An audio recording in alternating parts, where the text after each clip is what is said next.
Oke, lanjut dengan Mas Kurniawan Dwi Julianto. Mas, saya sih lebih suka manggil dia Mas Kurni. Iya kan? Saya lebih suka manggil Mas Kurni karena mungkin masa kecil saya karena saya baca libero, baca go itu Kurni, panggilannya Kurni.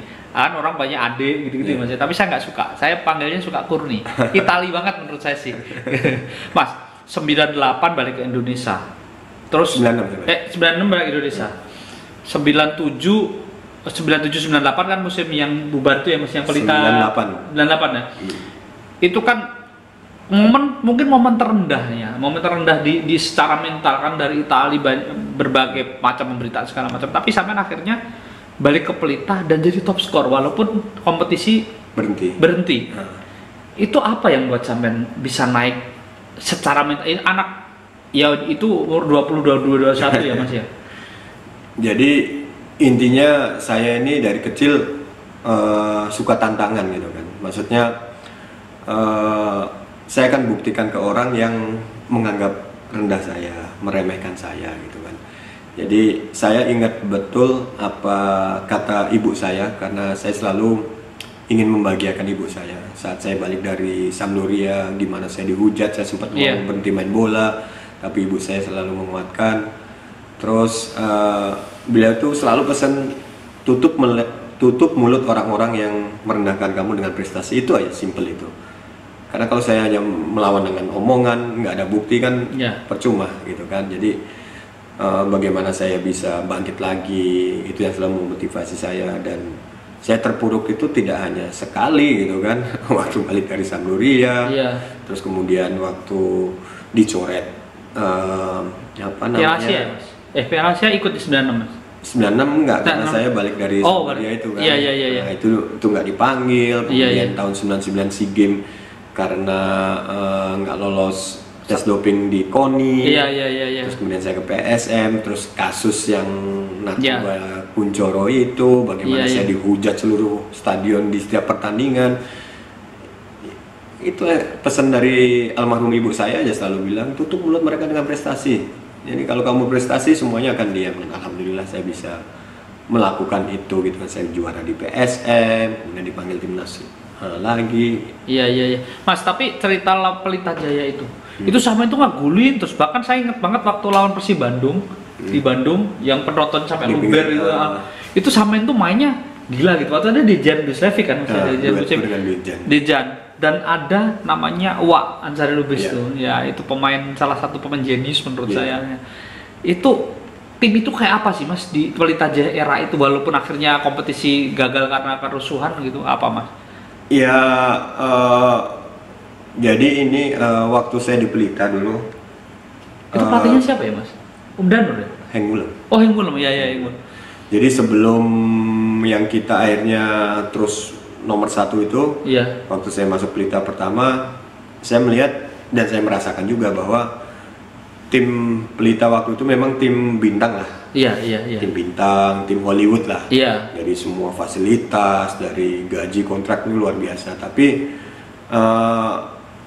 kekurangannya adalah waktu itulah yang saya rasakan tidak ada motivasi gitu kan. Artinya ya udah kita digaji, kewajiban kita main bola, tapi target yang nggak ada target juara Mas? Maksudnya target yang mulu-mulu target ada tapi kayak bukan sesuatu yang prioritas yang di kami loh. Beda ketika sampai main di Persebaya atau main di PSM gitu ya. Tapi begitu tahun yang kita bisa naik itu kan eranya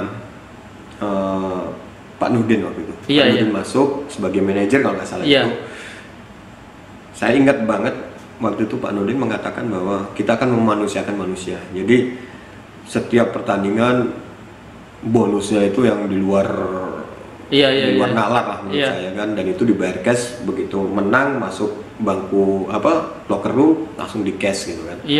Dan itu gairah untuk itunya ada gitu kan, karena sebelumnya mungkin karena kita tinggal di asrama di Sawangan, beda kan, jauh jadi kayak menang kalah kecewa, tapi habis itu ya udah oke.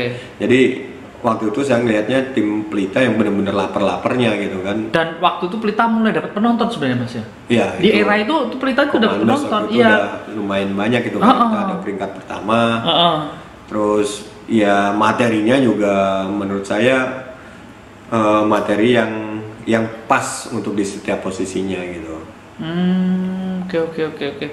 Tapi setelah itu Pelita kan ya ada reformasi terpuruk segala macam, sampai pindah ke PSM ya Mas ya? Ya, begitu Krismon, akhirnya saya pindah ke PSM. Saya sempat ini dulu, kan itu vakum berapa lama itu? Iya. Vakum berapa lama, saya sempat trial oleh Mas Mirwan Suwarso itu. Iya. Dibawa trial ke Belanda. Oh. Saya sempat trial tuh. 98 itu berarti Mas? 98, 99. Iya. Saya trial di Belanda, di sana baru seminggu ini lah. apa Mas? Itu apa ya? Ini nggak jarang terungkap loh ini yang trial di Belanda. Nggak ada yang tahu itu. Nah, aku tok sih ngerti. Saya trial itu di apa ya? Ruda Tonah Breda itu saya lupa. Atar Ruda Tonah Breda. Nah, dan itu saya ketemu Kopa Tangana tuh. Kopa Tangana itu trial juga di situ. Itu Kopa dari Indonesia. Dari Persija. Dari Persija. Waktu itu kalau nggak salah dari Persija. Ketemu di situ. Nah, sebelum saya berangkat ke Belanda sebenarnya saya ditawarin ke PSM. Oke. Karena Pak Nurdin kan dari Pelita ke PSM. Itu waktu itu bawa si Bima gitu. Iya. Tapi hati saya itu kan memang benar-benar untuk Pelita sebenarnya. Saya nggak ada kepikiran untuk pindah tim, nggak ada sama sekali.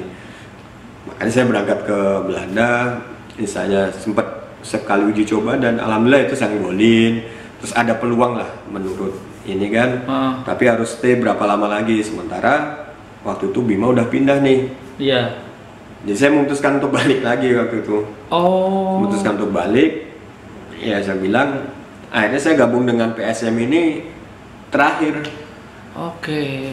Nah, saya pindah ke PSM, ada Bento, Bima, Indro, Haji Santoso, Yusuf Ekodono gitu. Yusuf enggak ya?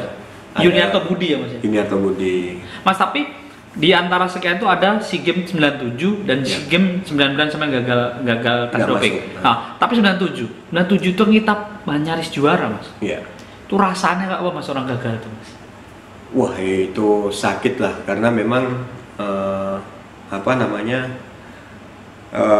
kita mengawali penyisian grup itu dengan meyakinkan lah gitu kan, bahkan kita sebenarnya sudah confident sekali itu akan menang gitu kan, karena timnya tim yang solid waktu itu karena mix antara junior sama senior, kaptennya Pak Fahri. Iya. Ini di situ ada Uwa juga ya? Uwa ada. Itu enak banget sama dong. Ada Uwa, ada Fahri. Iya. Terus di midfield itu ada Bima, ada Irianto almarhum. Kemudian di belakang itu penyisian ada Kang Robi Darwis, tapi terus masuk si Lisnianto. Ini klarifikasi boleh nggak sih? Boleh aja. Dan terus terang saya kemarin melihat itu tontonan dari teman kita juga lah, abang kita, senior kita, Rocky Putra yang mengatakan sebenarnya bisa juara, memang bisa juara. Tapi kalau reasonnya tidak mau juara karena takut doping itu, terus terang, jujur saya merasa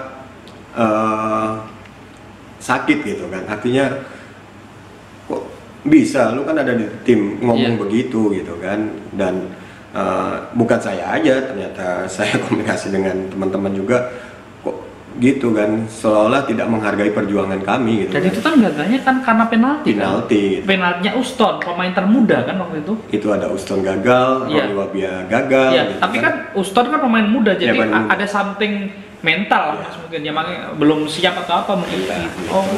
Jadi kalau ada isunya tes doping segala macam, ya so what gitu loh. Doping ya doping aja gitu. Kita tidak seperti yang diomongin gitu kan. Kita lempeng-lempeng aja juga gitu kan. Gitu sih. Nah, yang ngulem itu pelatih model kayak apa sih Mas? Melatihnya kayaknya biasa, itu kayak guru aja, dia nyuruh-nyuruh doang, nggak ada. Itu dia tuh bagusnya di ruang ganda tuh gimana sih Mas? Aslinya dia tuh? Dia menurut saya lah. Karena saya 3 kali dilatih dia ya di Pelita, di Timnas, kemudian di PSM juara. Itu dia pelatih yang bisa merangkul pemain gitu kan. Dia bisa memaksimalkan potensi pemain dari sisi eksternalnya gitu. Jadi kita tahu pemain ini kualitasnya seperti ini, tapi kan harus dipompa juga gitu kan, dan dia bisa gitu kan, bagaimana kapan dia tegas, kapan dia bercanda, kapan dia serius, kapan. Jadi the right man in the right place menurut saya. Video keempat banyak ya, asik. Video keempat nanti akan ada cerita juara PSM sama juara Persebaya sama satu. Mas Kurus itu pernah diajak Kiati Susenamuang. Ayo, gimana? itu seru tuh.